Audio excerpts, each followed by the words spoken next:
हा सत्संग संत रामपालजी महाराजांचा असून मराठी भाषिक भक्त समाजास सहज समजावे म्हणून हिंदी भाषेतून मराठी भाषेत रूपांतरित करण्यात आलेले आहे.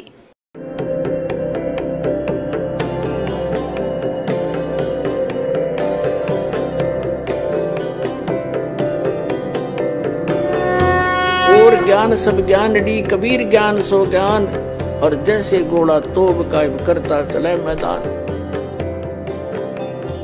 जगद्गुरु तत्वदर्शी संत रामपालजी महाराजांचे अमृत वचन सर्व पवित्र धर्मांच्या व पवित्र शास्त्रांच्या आधारावर. आणि परमक्षर ब्रह्म ज्याचा मी निरोप घेऊन आलो आहे, परमात्म्याने आपला स्वतःला लपवून सांगितलं, तो परमक्षर ब्रह्म घोर पापाचा देखील विनाश करतो. आता ते रामानंदजी म्हणतात की बाळा, कबीरजी, भगवंताच्या विधानात मी कुठेही वाचलं नाही. 4 वेद मी वाचले, गीता पण वाचली, पुराणांचा मी ज्ञानी आहे. परमात्म्याच्या विधानात कुठेही लिहिलेलं नाही की तो जीवाचे पाप नष्ट करू शकतो, प्रारब्धाचा नाश करू शकतो. परमेश्वर म्हणाले, स्वामीजी, यजुर्वेद अध्याय नंबर 8 श्लोक नंबर 13 पहा.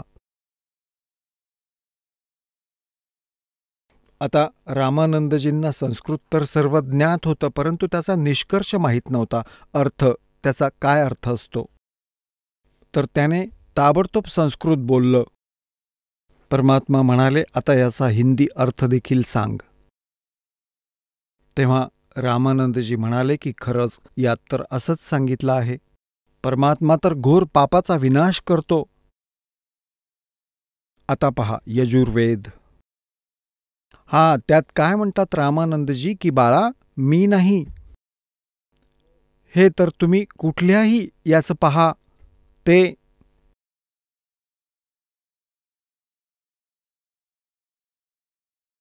शुक्राचार्य देखील हेच म्हणतात, जे राक्षसांचे गुरु होते.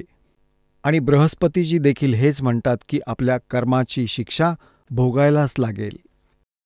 आणि मग प्रमाण दाखवलं पुराणांमध्ये, असं लिहिलं आहे, हे पहा. रामानंदजींनी सांगितलं की बृहस्पती, देवतांचे गुरु, देखील हेच सांगतात की केलेलं कर्म तर भोगावंच लागतं. हे पहा. श्रीमद देवी भागवत आहे, गीता प्रेस गोरखपूरमधून प्रकाशित आहे. संपादक आहेत हनुमान प्रसाद पोद्दार आणि चिमणलाल गोस्वामी.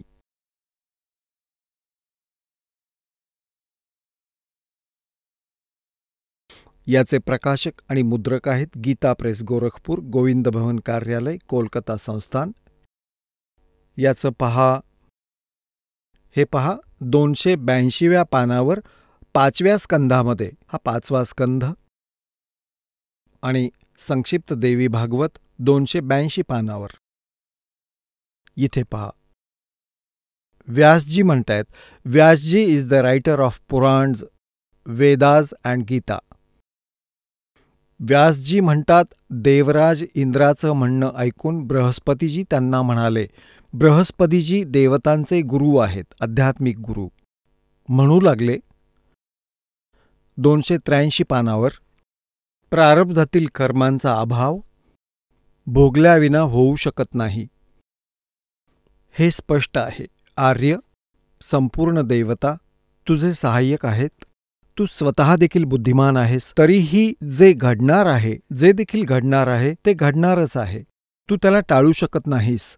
अशा स्थितीत सुख आणि दुःखाची चिंता करू नये. महाभाग दुःख आणि सुख हे दोन्ही क्रमशः पुण्य आणि पापाच्या क्षयाचे सूचक आहेत. यांची बुद्धी म्हणतायत, जे दुःख येतं त्याने तुझं पाप नष्ट होतं आणि सुख जे आहे त्याने तुझ्या पुण्याचा नाश होतो. फारच मोठं विधान सांगितलंय. म्हणून विद्वान पुरुषांनी आचरलं पाहिजे की सुख नसताना देखील सर्वथा आनंदाचा अनुभव घ्यावा. आता यांच्या बोलण्याचं तर हसू येऊ लागतं. ह्या दासाला तर खूप हसायला येतं. अरे, जेव्हा सुख नसेल तर बोला, अतएव सुखाच्या अभावात देखील आनंदाचा अनुभव कर. म्हणून महाराज ह्यावेळेस योग्य मंत्र्यांकडून सल्ला घेऊन विधीपूर्वक प्रयत्न करण्यास कटिबद्ध व्हा. प्रयत्न केल्यावर देखील जो हुशार असेल तो तर समोर येईलच. वा रे देवतांचे गुरु. आता काय सांगितलं आहे बृहस्पतीजींनी की भाई सुखाचा अभाव असताना देखील म्हणजे दुःखात देखील आनंदाचा अनुभव घेतला पाहिजे. आता कोणाच्या पोटात दुखू लागलं, झाला ना सुखाचा अभाव, आनंदी थोडाच दिसेल, तो ओरडतच बसेल. आता त्या पोटाच्या दुखण्याच्या पीडेचं काही औषध मिळवेल ज्याच्या कारणे अभाव निर्माण झालाय सुखाचा, तेव्हा त्याला आनंद होईल.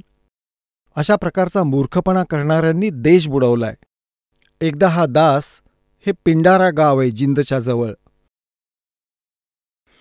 आणि तिथे एक घिसापंथीयांचा आश्रम आहे. तोपर्यंत या दासाला नाम देण्याचा आदेश माझ्या गुरुदेवांनी दिला नव्हता.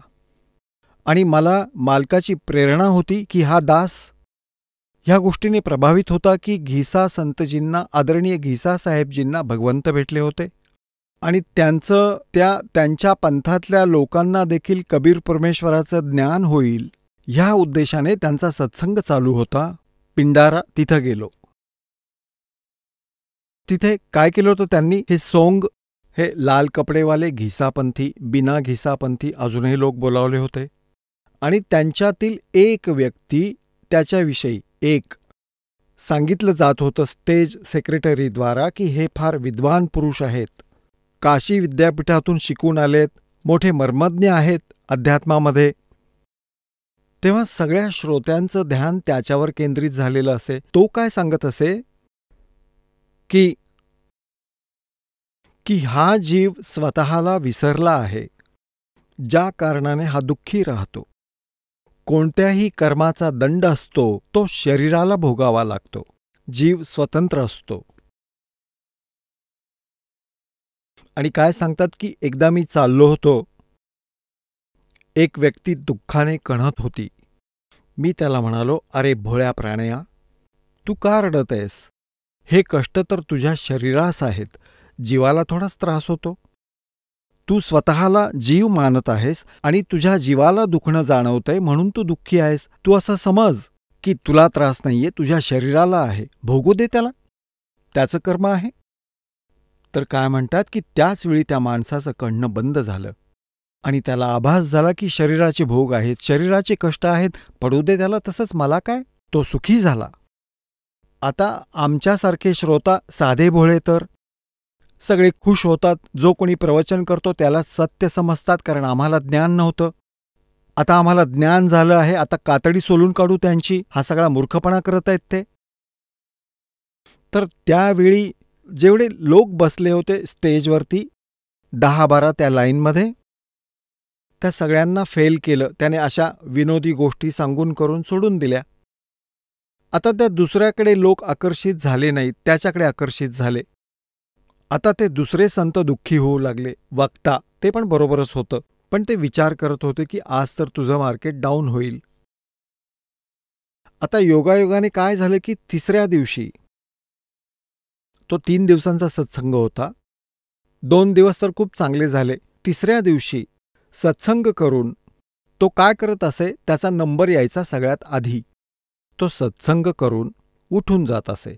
त्याला एक खोली दिली होती आश्रमात, तिथे जाऊन आपला रेस्ट करायचा. चौधरी समजत असे स्वतःला, लक्ष्मीचंदाप्रमाणे. आता ते काय झालं, तो उठून गेला आणि झोपला. त्याच्या पोटात दुखू लागलं. आता श्रोते पण बहुतेक उठून जात असत, 20-30 बाकी राहत असत. दुसरे आपले थोडे बहुत ऐकून तेही नंतर उठून जात. तर अशा पद्धतीने चाललं होतं सगळं. त्याच्या पोटात दुखू लागलं त्या ब्रह्मज्ञानीच्या, आणि तो आरडाओरडा करू लागला, हाय मी मेलो, हाय मी मेलो, आणि गडबडा लोळत बसला. आता त्याच्या सोबत जो दुसरा एक जण होता तो कार घेऊन आला. त्या कारमध्ये घालून त्याला घेऊन गेले दोघे तिघे जिंदच्या जवळ एका हॉस्पिटलमध्ये. 2 वाजता त्याला आणलेलं होतं आणि 6 वाजता त्याची ट्रीटमेंट वगैरे झाल्यानंतर परत घेऊन आले. मग त्याला शांती मिळाली, पोटाचं दुखणं बरं झालं. आता तो आला ना जेव्हा, तेव्हा सारे बाबाजी उठून उभे राहिले. ते प्रवचन करता ज्यांचं मार्केट डाऊन झालं होतं ते तर ह्या शोधातच होते की ते कधी जातील, याचा मूर्खपणा समोर येईल. तर तो गाडीतून उतरून जसा आपल्या खोलीकडे जाऊ लागला तशी बाळंतीण चालते, हळूहळू पावलं टाकत, कारण की पोटात दुखत होतं त्याच्या. तर त्यातला एक ज्याला आमंत्रित केलेलं होतं त्या लेक्चरसाठी, तो पुढे येऊन म्हणाला की अरे ब्रह्मज्ञानी, रात्री का ओरडत होतास? पीडा तुला थोडीच होत होती, ती तर त्या पोटाला होत होती, भोगू द्यायचंस. कशाला गेलास धक्के खायला तिकडे? गोष्टी करतोयस. तर तो म्हणाला चूप बस, चल आपलं काम कर. आता त्याचं पितळ उघडं पडलं. तर तीच स्थिती हे आपले बृहस्पतीजी देवतांचे गुरु आहेत त्यांची झाली आहे. म्हणतात सुखाच्या अभावात देखील आनंदाचा अनुभव घ्यायला हवा. पोटात दुखत असेल, ओरडून मरेल माणूस, पाय मोडला असेल, सांगा कसा काय सुखाचा अनुभव मिळू शकतो? उपचार होतील त्यावर. ज्या कारणाने दुःख आहे त्याचं समाधान मिळेल, तेव्हा ते सुख अनुभव होईल. हे तर विचार ऐकले आपण. पहा, पुन्हा ऐका 2 सेकंद. हे तेच पुन्हा देवी भागवत आपल्याला दाखवतोय. श्रीमद देवी भागवत गीता प्रेस गोरखपूर येथून प्रकाशित आहे. याच्या 5व्या स्कंधात हे 282 पानावर आपण इथून वाचलं की व्यासजी म्हणतात की देवराज इंद्राचं म्हणणं ऐकून बृहस्पतीजी त्यांना म्हणू लागले. बृहस्पतीजी देवतांचे गुरु आहेत. प्रारब्ध कर्माचा अभाव भोगल्याशिवाय होऊ शकत नाही, हे स्पष्ट आहे. आर्य, संपूर्ण देवता तुझे सहाय्यक आहेत. तू स्वतः देखील बुद्धिमान आहेस, तरी देखील जे घडणार आहे ते घडणारच आहे. तू त्याला टाळू शकत नाहीस. अशा स्थितीत सुख आणि दुःखाची चिंता करू नये. महाभाग, दुःख आणि सुख हे दोन्ही क्रमशः पुण्य आणि पापाच्या क्षयाचे सूचक आहेत. वा वा, पहा किती मोठी थेअरी की सुख तुला प्राप्त झालं आहे तर तुझ्या पुण्याचा नाश होतो आहे, आणि जे दुःख तू भोगतो आहेस त्याने तुझ्या पापांचा नाश होईल. हे तर कोणी सामान्य माणूस देखील सांगू शकेल. तुझी काय गरज आहे? म्हणून विद्वान पुरुषांनी आचरले पाहिजे की सुख नसताना देखील सर्वथा आनंदाचा अनुभव घ्यावा. मला तर हे कोणी लहान बालक वाटू लागले, टॅ टॅ करता येते. हे तर तुम्हाला महर्षी दिसतायत अजूनपर्यंत. आता पहा 242 पानावर. आता त्या राक्षसांचे गुरु म्हणजे प्रल्हादाच्या गुरूंची भेट तुम्हाला घडवतो. ते काय विचार मांडतात हे पहा. हा आहे 4था स्कंध. तो आपण वाचला 5वा स्कंध. हा आहे 4था स्कंध. ह्या 243व्या पानावर व्यासजी म्हणतात प्रल्हादाचं म्हणणं ऐकल्यानंतर शुक्राचार्य ज्ञानदृष्टीने वा वा वा, ये डोंगी नो बैठ जाते आकड़ का, पता नहीं क्या सोच के लाओगे. ज्ञानदृष्टीने सर्व काही पाहून प्रसन्न झाले. त्यांचा चेहरा प्रसन्नतेने भरून गेला. ते दैत्यांना म्हणाले, दानव, तुम्ही माझे यजमान आहात. यजमान म्हणजे भक्त आहात. तुम्ही ना घाबरलं पाहिजे ना पाताळात गेलं पाहिजे. आपल्या सत्यमंत्राच्या प्रभावाने मी तुमचं रक्षण करीन. धर्माच्या मर्मज्ञ महाशयांनो, प्राचीन काळापासून ब्रह्माजींच्या मुखातून मी जी गोष्ट ऐकली आहे ती सांगतो, ऐका. हे वचन अतिशय हितकर, सत्य आणि अटळ आहेत. त्यांनी सांगितलं होतं, घडणाऱ्या गोष्टी या अवश्य घडतातच. धर्तीवर असा कुणीही सुयोग्य पुरुष नाहीये जो प्रारब्धाला निष्फळ बनवण्यास समर्थ असेल. विपरीत काळामुळे आता तुझी शक्ती क्षीण झाली आहे. म्हणून एकदा तरी तुम्हाला देवांकडून पराभूत होऊन पाताळात जावंच लागेल. काळ नेहमी बदलत राहतो. काही दिवसांपूर्वी तू सम्राट राहिला आहेस. आता पहा यांची काय कमाल आहे. असे होतो साधे भोळे आपण. व्यासजी म्हणतायत की प्रल्हादाच्या प्रश्नाचं उत्तर देत असताना प्रल्हादजी म्हणाले होते, आमचं रक्षण करा. मला या देवतांकडून पराभूत होऊन पाताळात न जावे लागो. ही समस्या मांडली होती प्रल्हादजींनी. तर शुक्राचार्य म्हणतायत आपल्या ज्ञानदृष्टीने पाहून, आणि असं म्हणू लागला. ते म्हणाले, तू माझा यजमान आहेस, न तू घाबरलं पाहिजेस ना पाताळात जायला पाहिजेस. माझ्या सत्यमंत्रांच्या प्रभावाने मी तुमचं रक्षण करीन. तुम्हाला या पाताळात जाऊ देणार नाही आणि देवतांकडून पराभूत होऊ देणार नाही. आणि नंतर लगेचच सूर बदलला, गिअर बदलला. धर्माच्या मर्मज्ञ महाशयांनो, प्राचीन काळापासून ब्रह्माजींच्या मुखातून मी जी गोष्ट ऐकली आहे ती सांगतोय, ऐका. हे वचन अतिशय हितकर, सत्य आणि अटळ आहे. त्यांनी सांगितलं होतं, घडणाऱ्या गोष्टी या अवश्य घडतातच. धर्तीवर असा कोणी सुयोग्य पुरुष नाही जो प्रारब्धास निष्फळ म्हणजे नाश करणारं बनवण्यास समर्थ असेल. विपरीत समयामुळे आता तुझी शक्ती या क्षणी क्षीण झाली आहे, भक्ती संपली आहे. म्हणून एकदा तरी तुम्हाला देवांकडून पराभूत होऊन पाताळात जावंच लागेल. आणि इथं काय म्हणतायत हे पहा. तुम्ही घाबरता कामा नये, तुम्हाला पाताळात नाही जाऊ देणार. आपल्या सत्यमंत्रांच्या प्रभावाने मी तुमचं रक्षण करेन. आणि इथं म्हणतो की एकदा तरी जायलाच लागेल. मग तू काय करणार सांग. हे ऐकत होतो आपण आजपर्यंत. महर्षींची पदवी प्राप्त केली आणि गुरु बनतायत. निरंजन दन तेरा दरबार, निरंजन दन तेरा दरबार, जहाँ पर तनिक ना न्याय विचार, जहाँ पर तनिक ना न्याय विचार, वैसा ओढ़े मूल मूल खासा गल मोतियों के आर, वैसा ओढ़े मूल मूल खासा गल मोतियों के हार, पतिव्रता को मिले न खादी सूखा नरस आहार, निरंजन दन तेरा दरबार, निरंजन दन तेरा दरबार, जहाँ पर तनिक ना न्याय विचार, इन पाखंडी की पूजा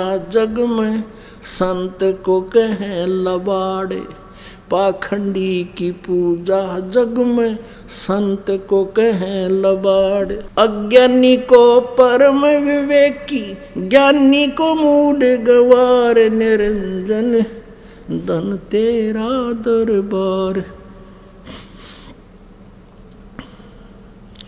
जहाँ पर तनिक न न्याय विचार, कह कबीर सुनो भाई साधो, या सब उल्टा व्यवहार, कहे कबीर सुनो भाई साधो, या सब उल्टा व्यवहार, सच्चों को तो ये झूठा बतावे, इन झूठों का एतबार, निरंजन दन तेरा दरबार, निरंजन दन तेरा दरबार, जहाँ पर तनिक ना न्याय विचार.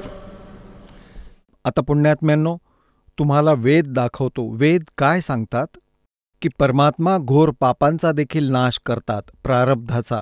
जसं परमेश्वर कबीरजींनी सांगितलंय आपल्या सच्चिदानंद घनब्रह्मच्या वाणीमध्ये, जब ही सतनाम हृदय धरो भयो पाप को नाश, जैसे चिंगारी अग्नि की बाई पड़े पुराण घास. परमात्मा म्हणतायत की ह्या सतनामाने, हा जो मंत्र मी तुम्हाला देईन, याने तुमच्या सर्व पापांचा नाश होईल, संचित सुद्धा, प्रारब्धातील सुद्धा, आणि क्रियामान पण तुमचे नष्ट होऊन जातील. कारण ज्ञानामुळे पाप कोणी करणार नाही. आणि तरीही काही कारणाने इच्छेनं मारलं नाही, परंतु इच्छेविना मेलं तर कबीर साहेबजी म्हणतायत की त्याने पाप नाही लागत. तर आपल्याकडे तो साबण, पाणी हे सतनाम आहे. काही कारणाने, अज्ञानपणाने काही चूक झाली तर ह्या मंत्राने ते साफ होऊन जातं. आता तुम्हाला दाखवतो यजुर्वेद काय सांगतायत. त्या परमक्षर ब्रह्मचं महात्म्य लिहिलं आहे की ते घोर पापाला देखील नष्ट करतं. आणि हीच स्थिती त्या नकली महर्षी दयानंदांची होती. आता एक गोष्ट समजून घेतली पाहिजे पुण्यात्म्यांनो. हा महर्षी दयानंद बढाया मारत होता या कलियुगामध्ये. आणि यांची विचारधारा तीच होती जी या अन्य ऋषींची होती, ज्यांचे तो खंडन करू इच्छित होता.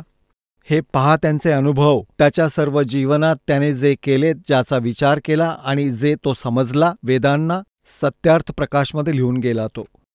ही थोडीशी दाखवतो झलक. हा सत्यार्थ प्रकाश आहे महर्षी दयानंद सरस्वतींद्वारा लिहिलेला. हे कुठून छापलं आहे, कोणी प्रकाशित केलं आहे? यात पहा वेदांचं प्रमाण दिलं आहे की मी हे वेद आदी सर्व सद्ग्रंथांमधून प्रमाण घेऊन सत्यार्थ प्रकाशची रचना केली आहे. महर्षी दयानंद म्हणतो आहे, वेद आदी विविध सत शास्त्र प्रमाणे समन्वित श्रीमद परमहंस परिव्राजक आचार्य महर्षी दयानंद सरस्वती स्वामी विरचित. महर्षी दयानंदांद्वारा हे वेद इत्यादी सर्व सद्ग्रंथांमधून प्रमाण घेऊन लिहिलं आहे. जे काही लिहिलं आहे ते वेदांच्या अनुसार आहे, हा बोलण्यामागचा अर्थ आहे. हे इथून प्रकाशित आहे आणि छापलंय कुठून? आचार्य प्रिंटिंग प्रेस, दयानंद मठ, गोहाना मार्ग, रोहतकमधून. आता याच्या 7व्या समुल्लासमध्ये हे पहा. वा वा, हा 7म समुल्लास आहे 163 पानावर आणि हा सत्यार्थ प्रकाश आहे. इथे पहा. कुणी प्रश्न केला की ईश्वर आपल्या भक्तांच्या पापाला क्षमा करतो अथवा नाही? उत्तर नाही. कारण की ज्या पापास क्षमा दिली तर त्याचा न्याय नष्ट आणि सर्व मनुष्य महापापी होतील. कारण त्यांना पाप करण्यास उत्साह आणि निर्भयता वाटेल. जसा कोणी राजा अपराध्यांच्या पापास क्षमा करेल तर ते अधिकाधिक अपराध व पाप करू लागतील. आणि जो अपराध करत नाही तो देखील अपराध करण्यास घाबरणार नाही. यासाठी प्रत्येक कर्माचं यथायोग्य फळ देणं ईश्वराचं काम आहे, क्षमा करणं नाही. यांच्यामध्ये बुद्धी तर नव्हतीच. हा तर त्याच कॅटेगरीतला होता जे हे ऋषी महर्षी होते, त्याच कुळातला होता, ब्राह्मण वर्गातला. परंतु त्या पुराणांपेक्षाही अधिक अज्ञान पांघरून आणि याने याला सत्यार्थ प्रकाशरूपी बाटलीत टाकलं आहे त्या अडाण्याने. आणि आपण यास अजूनपर्यंत समजू शकलो नव्हतो. आता पहा, मागे पंजाब प्रांतामध्ये दहशतवाद पसरला होता. तरुण मुलं कुणीतरी भ्रमित केल्याने अपराधी बनले होते. मग या भारत सरकारने त्यांना सांगितलं होतं की भाई, ज्याने जे अपराध केले असतील ते केले. आता जी व्यक्ती यापुढे कोणताही अपराध न करण्याची शपथ घेईल आणि मुख्य प्रवाहात येईल तर त्याच्यावरचे सर्व खटले मागे घेतले जातील. आणि असंच झालं होतं. आणि नंतर पहा मग कशी शांती झाली. तर याची कुठल्याच प्रकारे थिअरी ठीक नाहीये की हा म्हणतो जर कोणी राजा अपराध्याचा अपराध क्षमा करेल तर कोणीही घाबरणार नाही, दुप्पट पापं करतील. आध्यात्मिक मार्ग असाच आहे. अज्ञानाने ज्याच्याकडून चुका होतील त्या मुलांप्रमाणे आहेत जे दहशतवादात सामील झाले होते अज्ञानीपणाने. आणि नंतर त्यांच्या लक्षात आले की हे तर आपण चुकीचं करत आहोत. मुख्य प्रवाहात आलो तर शांतता निर्माण होईल. मग ते सभ्य समाजात पुन्हा आले आणि सभ्य बनले. अशाच प्रकारे आपण सर्व अज्ञानीपणाने जे पाप केलं, कुणी मांस खाल्लं, कुणी चोरी केली, फसवणूक केली, अजून काही चुका केल्या, त्या अज्ञानीपणाने आणि एखाद्याच्या कुसंगतीमुळे झाल्या.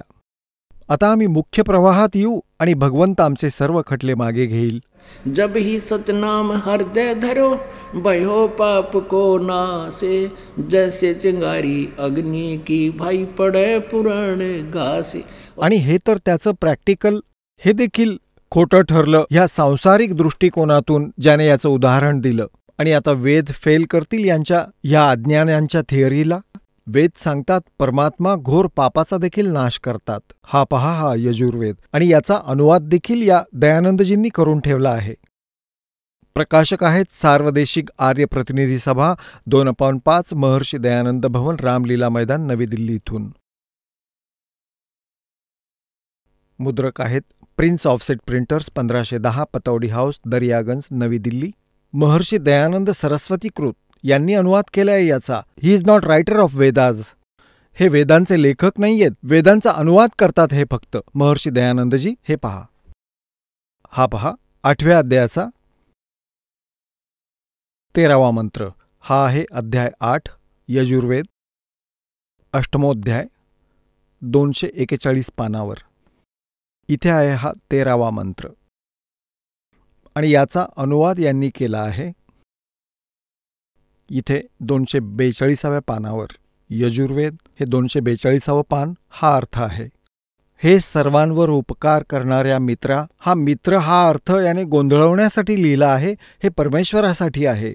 याने सत्यार्थ प्रकाशमध्ये स्वतः सांगितलं आहे पहिल्या अध्यायामध्ये की सर्वांचा हितकारी असल्यामुळे परमेश्वराचं नाव मित्र आहे. आपण इथे परमेश्वर म्हणू.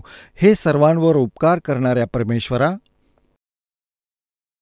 दान देणाऱ्यांच्या अपराधांचा विनाश करणारा आहेस.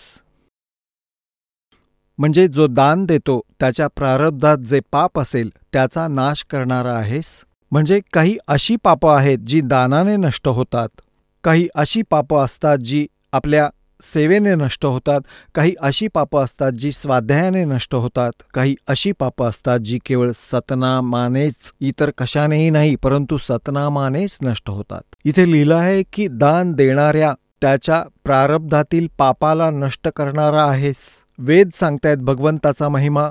सामान्य मनुष्याने केलेल्या अपराध एनसहा म्हणजे अपराधाचा विनाश करणारा आहेस, क्षमा करणारा आहेस. आणि पित्याने केलेल्या विरोधी आचरणाचा उत्तम प्रकारे हरणारा आहेस, म्हणजे नाश करणारा आहेस. अवयजनम म्हणजे नाश करणे. आणि आत्मकृतस्य म्हणजे स्वतः केलेल्या, एनसहा म्हणजे पापांचा, अवयजनम म्हणजे दूर करणारा, नाश करणारा. अवयजनम म्हणजे नाश करणारा. एनसहा अधर्मातल्या अधर्माचा म्हणजे घोर पापाचा नाश करणारा आहेस. आणि हे जाणणारा मी काहीही अधर्माचरण करतो किंवा केलं करतोय किंवा करेन, ते तर म्हणतात पहिल्यांदा ज्यांनी केलंय आणि आत्ता करत आहे आणि पुढे देखील मी करेन, अज्ञानीपणाने आणि जे काही करत आहे त्या सर्वांचा. एनसहा म्हणजे पापाचा, दुष्टाचरण नाही. एनसहा आम्ही सर्व काही वाचू शकतो, हे देखील वाचू शकतो संस्कृतमध्ये कारण नागरी लिपी आहे. एनसहा म्हणजे पाप आहे. पुढे म्हणतात त्या सर्वस्य म्हणजे सर्व. एनसहा म्हणजे पापाच्या. अवयजनम म्हणजे नाश करणारे तुम्ही आहात. परमात्मा म्हणत असत, गुरु बिन वेद पढ़े जो प्राणी, समझे न सार रहे अज्ञानी.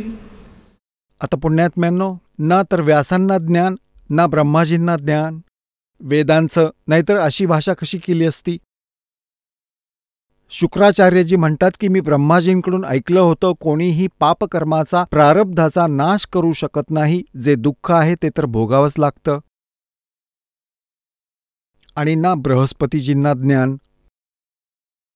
आणि हा नकली महर्षी दयानंद तर कुठेतरी भांग पिऊन पडलेला असतो, दंड पेलत बसलेला असतो. आता पुण्यात्म्यांनो, यांना गुरु नाही मिळाले. कोणते गुरु?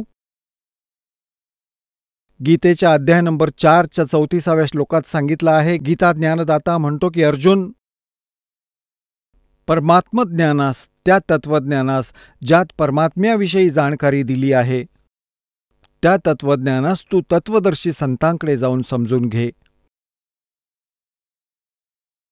आणि ते तुला या परमात्म्याचं ज्ञान देतील.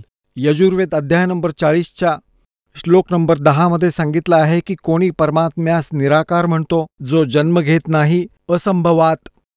कोणी त्याला संभवात म्हणतात की जो अवतार रूपात जन्म घेतो.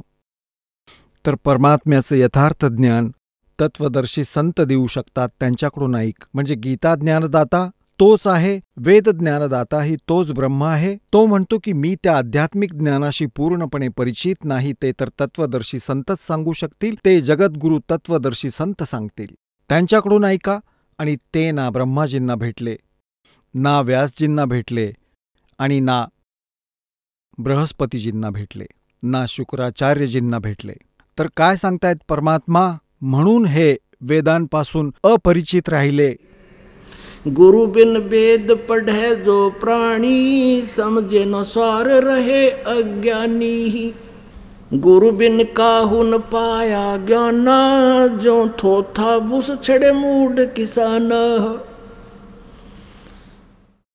आता काय सांगतायत? युगन युगन की वासना, उई इकट्ठी आड़े। निर्मल कैसे होवेगा तेरा, वो संत लगे ना काने। आता परमात्मा काय सांगतायत? समझा है तो सिर धर पाओ, बहोर नहीं रे ऐसा दाव। ये संसार समझदा नाई, कहंदा श्याम दोपहरे नू। गरीब दास ये वक्त जात है, रोवोगे इस पैरे नू। बोलो सतगुरुदेव, जय हो बंदी छोड़ की।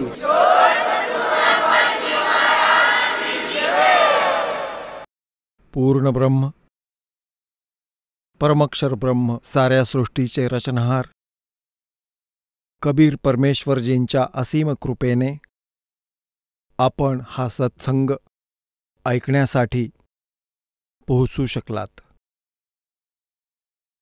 ज्या पुण्यात्म्यांवर परमेश्वराची विशेष कृपा असते, जो युगायुगांच्या पुण्य कर्मांनी युक्त असतो, तोच प्राणी संतांच्या दर्शनार्थ पोहोचू शकतो.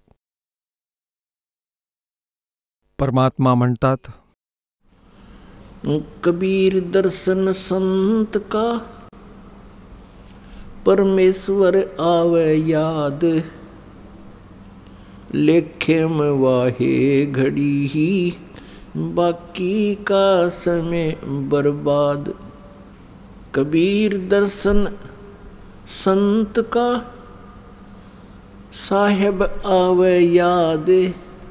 लेखे में वाहे घड़ी ही, बाकी का समय बाद।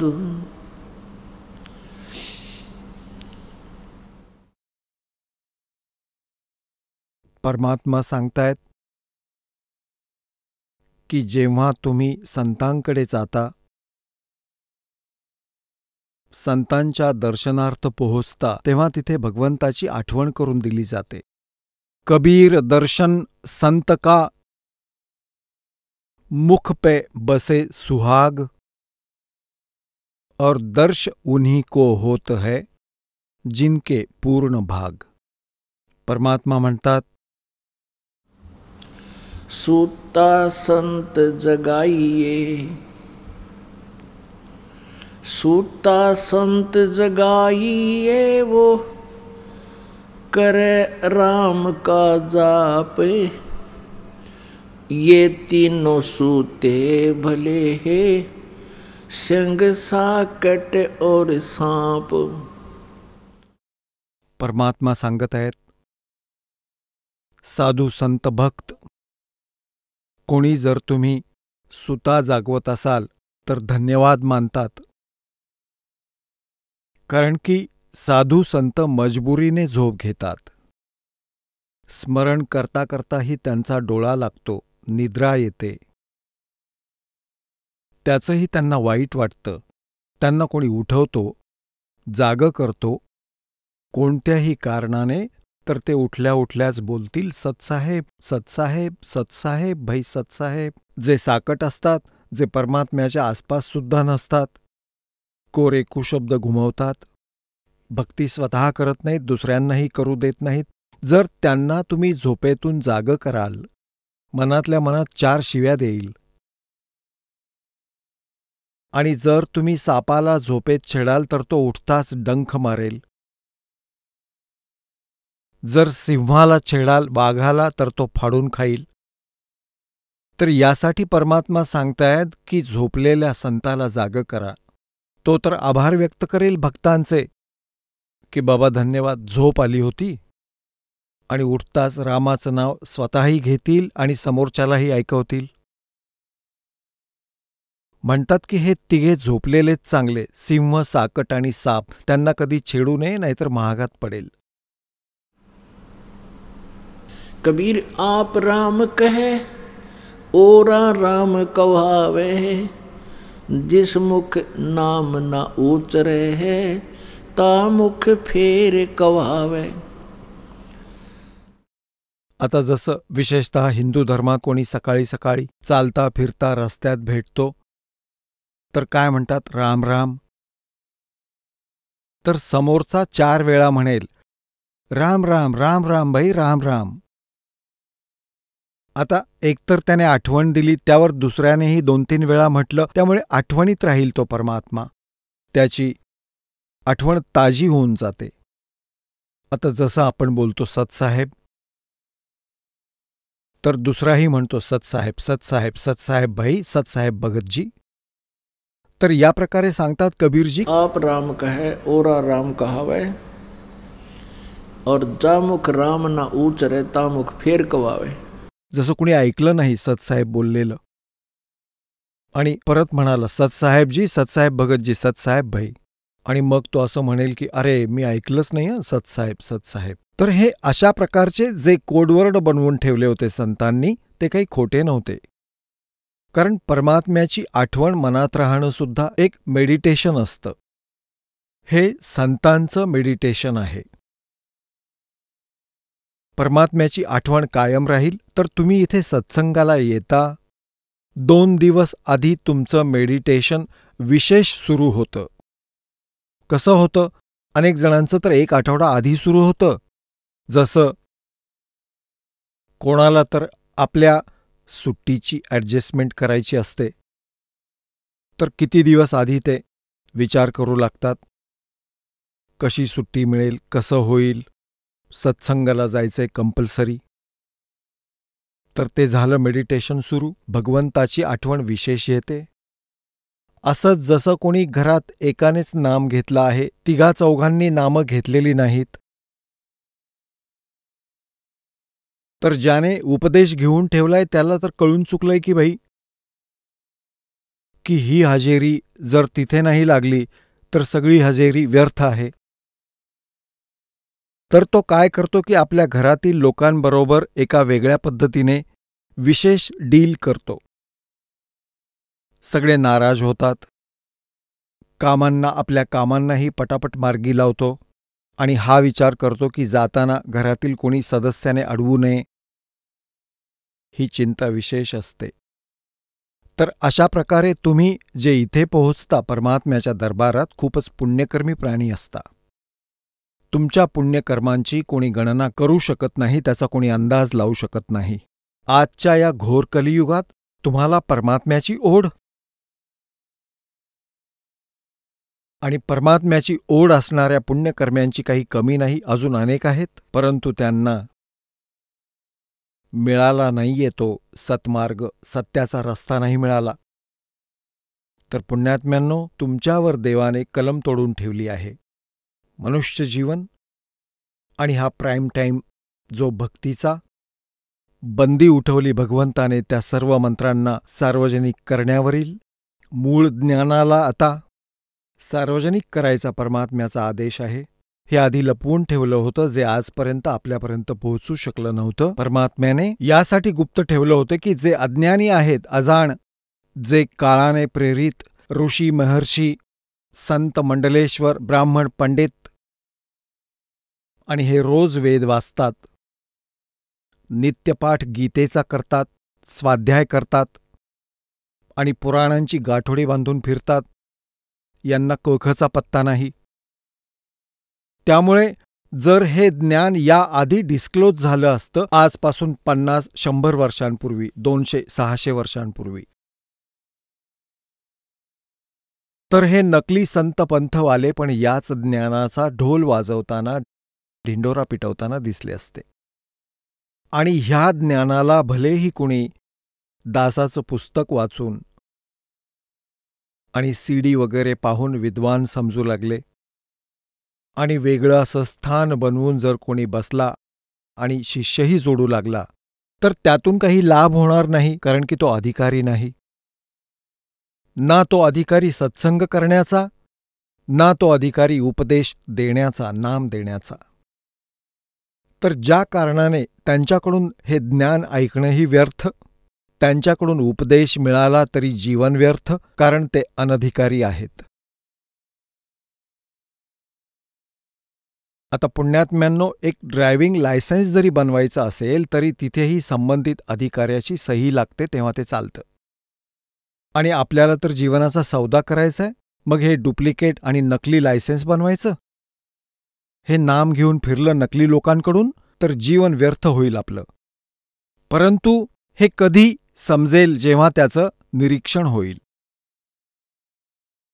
ओरिजिनल आणि डुप्लिकेट संत आणि त्यांचे मार्ग यांचा जेव्हा आपण त्या भगवंताच्या दरबारी जाऊ सफरीवर हा संसार सोडून, तेव्हा रस्त्यात चेकिंग होईल. मग हे डुप्लिकेट आणि नकली असली हे सगळे समोर ठेवले जातील, तेव्हा ते बनवणारेही मार खातील, हे नकली संतही उलटे टांगले जातील, आणि शिष्यांची तर दुर्गती होणारच होणार, कारण त्यांनी तर आपलं जीवन हरवलं. तर पुण्यात्म्यांनो, जर आधी हे उघड झालं असतं, ज्ञान ते सांगत राहिले असते, पण त्यातून लाभ नव्हता होणार. आता परमात्म्याने एवढा जास्त वेळ खेचला, 3 युग सोडून दिली परमात्म्याने, कारण त्यावेळी हे प्राणी जास्त सुखी होते. सतयुग, त्रेता, द्वापारमध्ये मानव शरीरात प्राणी घोर दुःखी नव्हता. स्वशरीर असायचा, चांगले संस्कार असायचे त्यांचे, आणि ज्या कारणाने काहीही साधना ते करत असत, आणि ते तर विचार करत की जी काही साधना उपासना आपण करत आहोत याचमुळे आपल्याला हे लाभ मिळत आहेत, पण ते लाभ होते त्यांच्या मागच्या पुण्याचे, मागच्या संस्कारांचे. जसे आम्ही हा दास हनुमानजींचा पुजारी होता, आणि खट्टू हे बाबा श्यामजींचा परंपरागत पुजारी. भगवान श्रीकृष्ण आणि रामावर तर अर्पण होतो विष्णूला, भगवान शंकरांचाही पॅरलल सन्मान करत होतो. आणि जो काही घरात आनंदाचा प्रसंग व्हायचा, जसं आम्ही शिक्षण घेत होतो, पास होत होतो, तर विद्यार्थ्याचा तर सगळ्यात मोठा वाटा आहे, तो यशस्वी होतो, पास होतो परीक्षेमध्ये, तेव्हा आभार मानले जात. कुठून सुरू करत आभार मानणं? बाबा श्यामजींची जय हो, हनुमानजींनी पास केलं, मग कृष्णाची आठवण आली तेव्हा भगवान श्रीकृष्णांनी पास केलं.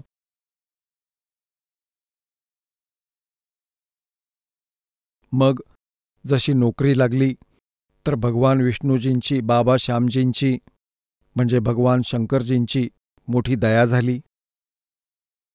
आणि छोटी मोठी पूजा पण आम्ही करत असू, हनुमान चालिसा करत होतो, आणि हे काही मंत्र त्यांचा पण जप करत असू, ओम नमः शिवाय इत्यादींचा. जो ऐकला त्याचा रट्टा, जो काही मंत्र कोणाकडून ऐकला की त्याचा रगडा लावायचो, कारण ज्ञान तर नव्हतंच. आणि आम्ही असा विचार करत होतो की ही जी साधना मी करतोय त्यामुळे भगवान मला हे लाभ देत आहेत, आमच्या ह्या पूजेने लाभ होत आहे. हनुमानजींचं व्रत ठेवत असे, मंगळवारचं, इष्टधामांवर जात असे. आता या भगवंताच्या तत्वज्ञानाच्या उजेडाने लक्षात आलं की हे तर आमच्या पूर्वजन्मीचं प्रारब्धच प्रफुल्लित होत होतं, आणि हे भगवान काहीच करू शकत नाहीत, ना हे आमच्या भाग्यात बदल करू शकत, कोणत्याही प्रकारचं परिवर्तन हे करू शकत नाहीत, ना हे दुःख निवारण करू शकत, आणि नाही हे कोणतं सुख देऊ शकतात, आणि ना हे दुःख देऊ शकतात, ना हे सुख देऊ शकतात. कारण की इथलं विधान आहे की जसं कर्म प्राणी करेल त्याला तसंच फळ भोगावंच लागेल, हे कंपल्सरी आहे. जसं रात्रीच्या सत्संगात तुम्हाला सांगितलं होतं, आणि या सर्व महापुरुषांचे विचार दाखवले होते, ब्रह्माजींपासून व्यासजी, बृहस्पतीजी, शुक्राचार्यजी, एक ते नकली महर्षी दयानंद सत्यार्थ प्रकाशमध्ये. ह्या सर्वांचा एकच विचार, एकच सिद्धांत होता, अज्ञान सिद्धांत होता. वेदांच्या विरुद्ध यांचं ज्ञान होतं, कारण वेद यांना समजलेच नाहीत. कारण काय होतं?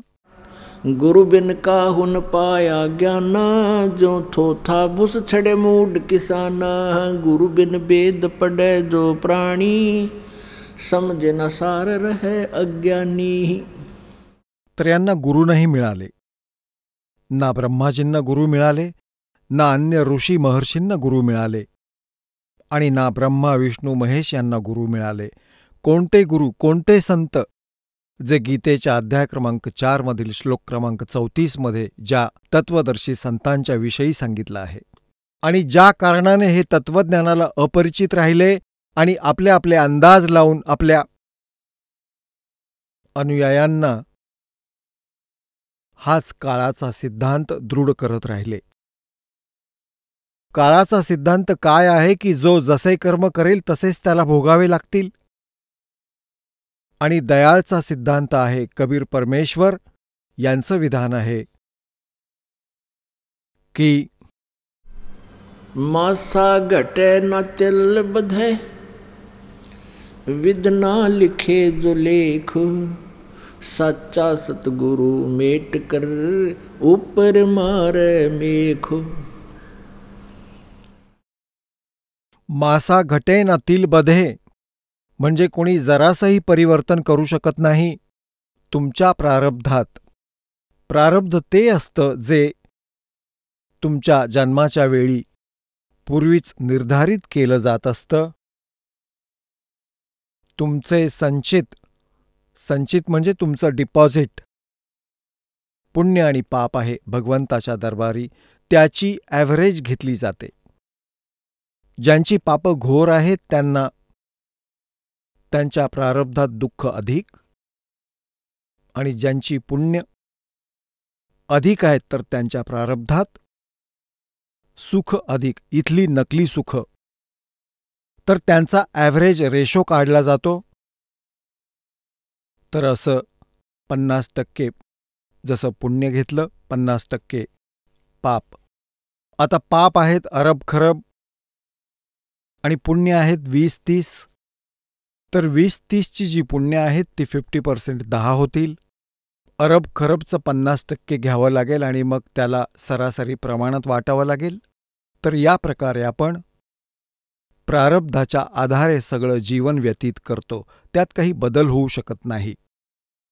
हां, मग तत्वदर्शी संत भेटतात. कबीर परमेश्वरांची जी कृपापात्र संत किंवा परमेश्वर स्वतः येतात.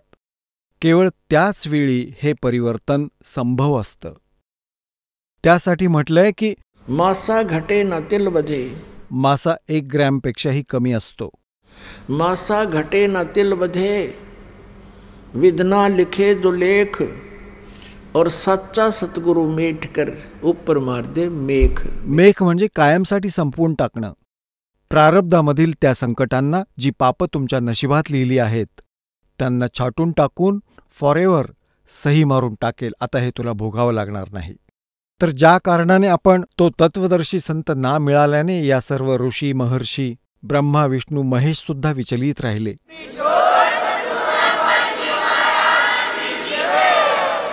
चला आता आपण त्या श्रद्धाळूंचे अनुभव जाणून घेऊयात ज्यांनी जगद्गुरु तत्वदर्शी संत रामपालजी महाराजांकडून नामदीक्षा प्राप्त केलेली आहे, तसेच त्यांच्याद्वारे सांगितलेल्या भक्ती मार्गावर चालत आहेत. नमस्कार सतसाहेब.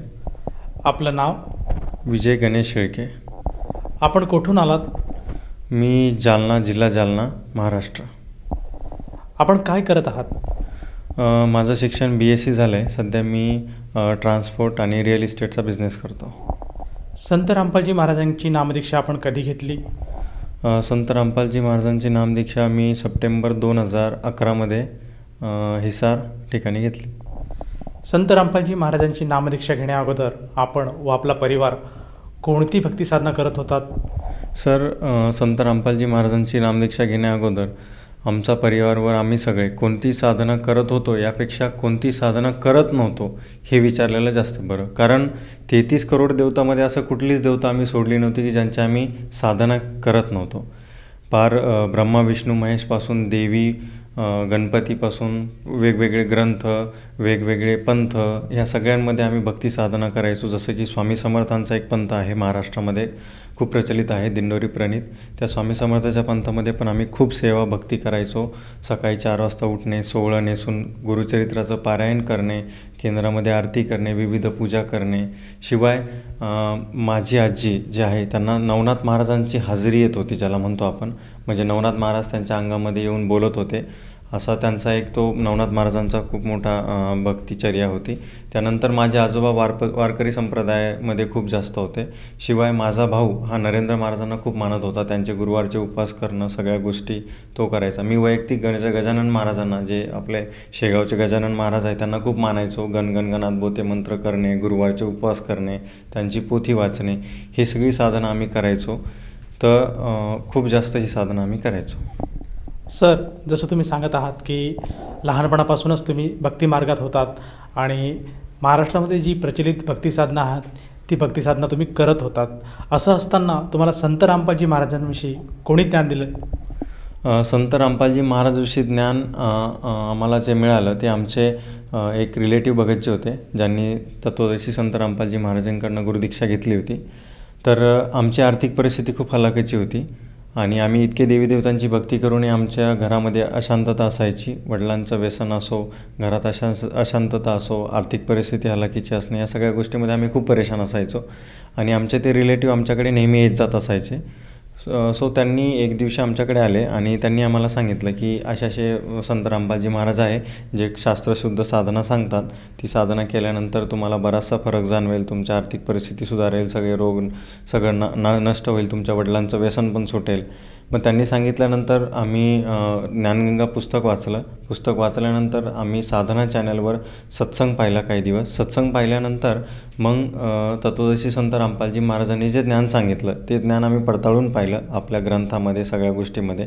ते पडताळून पाहिल्यानंतर मग आम्हाला कळालं की आतापर्यंत आम्ही जी साधना करत होतो ती कशाप्रकारे चुकीची होती आणि आम्हाला त्याचं फळ का मिळत नव्हतं. मग ह्या सगळ्या प्रश्नांचे उत्तर मिळाल्यानंतर आम्ही तत्वदर्शी संत रामपालजी महाराजांकडून उपदेश घेऊन त्यांनी शास्त्रशुद्ध सांगितल्याप्रमाणे ती साधना करायला लागलो. सर, जसं तुम्ही सांगत आहात की संत रामपालजी महाराज हे एक तत्वदर्शी संत आहेत आणि त्या तत्वदर्शी संतांकडनं आपण नामदीक्षा घेतली आणि त्या नामदीक्षेच्या भक्तीच्या जोरावर आपल्याला व आपल्या परिवाराला काही लाभ प्राप्त झाली का? सर, काही म्हणण्यापेक्षा खूप लाभ प्राप्त झाले. मुळात लाभ आम्हाला त्यांच्याकडे उपदेश घेतल्यानंतरच प्राप्त झाले असंही म्हणता येईल. कारण आम्ही इतकी देवीदेवतांची भक्ती करत होतो की त्याचा काही मोजमाप नाही. एवढी भक्ती करूनही आमच्या घरामध्ये अशांतता होती, वडिलांचं व्यसन सुटत नव्हतं. आम्ही आर्थिकदृष्ट्या खूप हतबल झालो होतो. वडील एकटे करता होते, घरामध्ये आर्थिक गोष्टींची खूप अडचण होती. ह्या सगळ्या गोष्टींमधून आमचा कुठल्याच गोष्टीचा लाभ होत नव्हता. आम्ही खूप परेशान होतो. पण तत्वदर्शी संत रामपालजी महाराज यांच्याकडनं गुरुदीक्षा घेतल्यानंतर आमची आर्थिक परिस्थिती हळूहळू सुधारली. वडिलांचं व्यसन पण न सांगता सुटून गेलं आणि घरामध्ये पण खूप शांतता राहायला लागली. तर तत्वदर्शी संत रामपालजी महाराजांकडून उपदेश घेतल्यानंतर आम्हाला असंख्य लाभ झाले. त्यातला एक महत्त्वाचा जो लाभ मला झाला तो मी सांगू इच्छितो की मी 12वीच्या वर्गात असताना मला एक दुर्धर आजार झाला होता. तो आजार असा होता ज्याचं राईट निमोथोरॅक्स नावाचा तो आजार होता, ज्यामध्ये माझ्या फुफ्फुसाला एक छिद्र पडलं होतं आणि जी हवा फुफ्फुसाच्या आत जाऊन परत बाहेर यायला पाहिजे ती फुफ्फुसाच्या आत गेल्यानंतर फुफ्फुसाला जे छिद्र पडलं होतं त्यातून बाहेर होऊन माझ्या छातीमध्ये चॉकअप झाली होती पूर्ण. आणि त्यामुळे मला श्वास घ्यायला खूप त्रास होत होता. 2014-15ची ही गोष्ट आहे. यावेळेस मी कॉलेजला असायचो. तर त्यावेळेस आम्ही डॉक्टरांना दाखवलं. डॉक्टरांना दाखवल्यानंतर डॉक्टरांनी सांगितलं की तुम्हाला हा जो आजार झाला आहे याला राईट निमोथोरॅक्स असं म्हणतात. या आजारासाठी तुम्हाला ऑपरेशन करावं लागेल. ऑपरेशन करून तुमच्या छातीला होल पाडावं लागेल. छिद्र पाडून ती हवा जी तुमच्या फुफ्फुसामधनं बाहेर आली आहे ती बाहेर काढावी लागेल. तिला काही कालावधी लागेल. त्याच्यानंतर परत ऑपरेशन करून तुमच्या छातीला जे छिद्र आम्ही पाडू ते पूर्ण बुजवून घ्यावे लागेल आणि जिथे तुमच्या लंग्सला म्हणजे फुफ्फुसांना छिद्र आहे तिथे तुम्हाला एक प्लेट टाकावी लागेल. असं हे पूर्ण ऑपरेशनचा कोर्स होता. याच्यासाठी आम्ही खूप 2-3-4 खूप डॉक्टरांचे ओपिनियन घेतले. सगळ्यांनी तेच सांगितलं की तुम्हाला ऑपरेशन हा एकमेव याचा पर्याय आहे. मग आम्ही तत्वदर्शी संत रामपालजी महाराज यांच्या आश्रममध्ये प्रार्थना लावली. प्रार्थना लावल्यानंतर महाराजांनी सांगितलं की परमात्मा दया करतील आणि तुम्ही तुमचे डॉक्टरांचं ओपिनियन घेऊन ट्रीटमेंट चालू करा. मग आम्ही ठरवलं की आता ऑपरेशन करावंच लागणार आहे, त्याच्याशिवाय गत्यंतर नाही. मग आम्ही इथून जालन्यावरनं औरंगाबादला आम्हाला रेफर केलं होतं. कमलनयन बजाज हॉस्पिटल आहे बीड बायपासला, तिथे ते डॉक्टर सहस्त्रबुद्धे आहेत ज्यांच्याकडे माझी ट्रीटमेंट होती. त्यांच्याकडे रेफर केल्यानंतर त्यांनी आम्हाला एक डेट दिली की 3-4 दिवसानंतर तुम्ही या, त्या दिवशी तुमचं ऑपरेशन असेल. त्या दिवशी आम्ही ऑपरेशन माझं ज्या दिवशी होतं त्या दिवशी आम्ही हॉस्पिटलला गेलो. हॉस्पिटलला गेल्यानंतर माझा तिथे एक्सरे केला. एक्सरे केल्यानंतर त्यांनी सांगितलं की आता तुम्ही ऑपरेशन थिएटरमध्ये शिफ्ट व्हा. मला ऑपरेशन थिएटरमध्ये शिफ्ट केलं भगतजी. त्यानंतर ऑपरेशन थिएटरमध्ये शिफ्ट केल्यानंतर माझा एक्सरे जो रिसेंटली मी खालून काढून आलो होतो तो वॉर्ड बॉय तिथे घेऊन आला. तो घेऊन आल्यानंतर त्या डॉक्टरांनी तो एक्सरे बघितला आणि बघितल्यानंतर ते एकदम शॉक झाले की हा एक्सरे तुमचा नाहीच आहे. त्याने सांगितलं की या पेशंटचा हा एक्सरे असू शकत नाही, तुम्ही यांचा परत एक्सरे करा. मग माझा परत एक्सरे करण्यात आला. परत एक्सरे केल्यानंतर डॉक्टर खूप जास्त आश्चर्यचकित होऊन गेले की जी माझ्या फुफ्फुसामधली हवा, जो आजार मला झाला होता, जे माझ्या फुफ्फुसाला छिद्र पडलं होतं, जी हवा बाहेर आली होती, ती हवा ऑपरेशन करून जिला 7 दिवस लागणार होते बाहेर निघायला, ती हवा कुठलेही ऑपरेशन न करता 3 दिवसामध्ये पूर्णतः क्लिअर झालेली होती. हा सगळ्यात मोठा चमत्कार आमच्यासाठी तत्वदर्शी संत रामपालजी महाराजांच्या कृपेने झाला. माझं ऑपरेशन त्याच ठिकाणी कॅन्सल झालं. मी ऑपरेशन थिएटरमधनं बाहेर आलो. माझ्या ऑपरेशन थिएटरसाठी लागणारं जे सामान होतं जशाचं तसं ते परत करण्यात आलं. मला 24 तास अंडर ऑब्झर्वेशन ठेवलं. दुसऱ्या दिवशी माझा परत एक्सरे करण्यात आला. परत माझा एक्सरे रिपोर्ट नील आल्यानंतर मला हॉस्पिटलमधनं सुट्टी देण्यात आली. तो दिवस आहे 2014 आणि आजचा दिवस आहे 2020. इतक्या दिवसामध्ये 6 वर्षामध्ये मी 1 रुपयाची गोळीसुद्धा त्या आजारासाठी मी खाल्ली नाही किंवा मला कुठलाही त्रास त्या आजारामुळे झालेला नाही.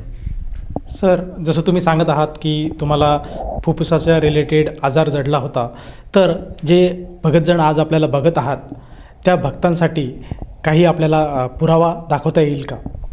हो भगतजी, तुम्ही इथे बघू शकता. माझा हा रिपोर्ट आहे ज्याच्यावर ही डेट पण आहे आणि इथे क्लिअर कट खाली लिहिलेलं आहे की मला राईट निमोथोरॅक्स म्हणजे उजव्या फुफ्फुसाला निमोथोरॅक्स नावाचा माझा आजार झालेला आहे. सर, जसं की तुम्ही श्रोत्यांना दाखवले आहेत की तुम्हाला फुफ्फुसांशी रिलेटेड जो आजार जडला होता तो केवळ संत रामपालजी महाराजांच्या नामसाधनेने, भक्तीने पूर्णपणे बरा झाला आणि जे आपलं ऑपरेशन होणार होतं ते टळलं. तर या अनुषंगाने आपण इतर भक्त समाजाला काय संदेश द्याल? भक्त समाजाला संदेश तर नाही देऊ शकत, पण एक प्रार्थना जरूर करेल की आज जगामध्ये जे काही चाललेलं आहे की पार एका भिकारीपासून तर पंतप्रधानापर्यंत कोणीच सुखी नाही आहे. प्रत्येकजण कुठं ना कुठे साधना करते, आपले प्रयत्न करते, पण सुखी कोणीच नाही आहे. त्याचं कारण काय आहे? तर त्याचं कारण शोधण्यासाठी जे आपली शास्त्रशुद्ध साधना आहे ती करणं खूप गरजेचे आहे. आणि तत्वदर्शी संत रामपालजी महाराज एकमेव जगामध्ये असे गुरु आहेत जे शास्त्रशुद्ध साधना सांगतात.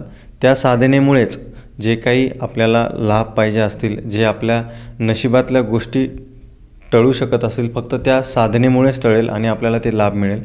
तर आज सर्व भक्त श्रोत्यांना एकच रिक्वेस्ट आहे माझी की तुम्ही तत्वदर्शी संत रामपालजी महाराज यांचं ज्ञान तपासून पहा आणि ते तपासून तुम्ही जी भक्ती करताय ती तपासून पहा. तुम्हाला त्यावेळेसच लक्षात येईल की तुम्ही करत आहात ती चुकीची साधना आहे आणि तत्वदर्शी संत रामपालजी महाराजांनी शास्त्रशुद्ध साधना आपल्याला सांगितलेली आणि जी केल्यामुळेच आपल्याला मोक्षप्राप्ती, बाकी जे भौतिक सुख, आर्थिक सुख, सामाजिक सुख, शारीरिक सुख जे आहे ते प्राप्त होतील. जर कुण्या व्यक्तीला किंवा साधकाला संत रामपालजी महाराजांची अनुग्रह किंवा भक्ती साधना घ्यायची असेल तर ती व्यक्ती भक्ती साधना कशी घेऊ शकेल? सर, आता ज्या TV चॅनलवर तुम्ही हा सत्संग बघत आहात तिथे काही नंबर्स तुम्हाला चालताना दिसतील पट्टीमध्ये. त्या नंबर्सवर तुम्ही फोन करू शकता. तत्वदर्शी संत रामपालजी महाराजांचे आश्रम जागोजागी पूर्ण वर्ल्ड वाईड झालेले आहेत. तुम्ही फोन करून तुमच्या जवळच्या जवळ आश्रमाचा पत्ता घेऊ शकता, नामदान केंद्राचा. तिथे जाऊन तुम्ही तत्वदर्शी संत रामपालजी महाराज यांची गुरुदीक्षा अगदी निःशुल्क मोफत प्राप्त करू शकता. धन्यवाद सतसाहेब.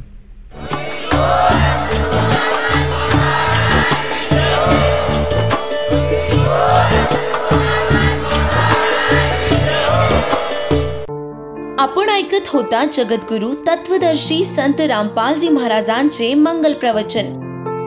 निशुल्क नामदीक्षा प्राप्त करण्यासाठी आणि अधिक माहितीसाठी संपर्क करा 7030303951 7030303952. आमची वेबसाईट आहे www.jagadgururampalji.org. सर्व पवित्र धर्मांच्या पवित्र शास्त्रांवर आधारित प्रमाणित अनमोल पुस्तक ज्ञानगंगा किंवा जगण्याचा मार्ग यापैकी कोणतेही एक पुस्तक निशुल्क मागविण्यासाठी आम्हाला आपले पूर्ण नाव, पूर्ण पत्ता, पिनकोड सहित आणि फोन नंबर लिहून 7030303951 7030303952 या नंबरावर SMS करू शकता किंवा आम्हाला 7030303950 या नंबरावर WhatsApp देखील करू शकता.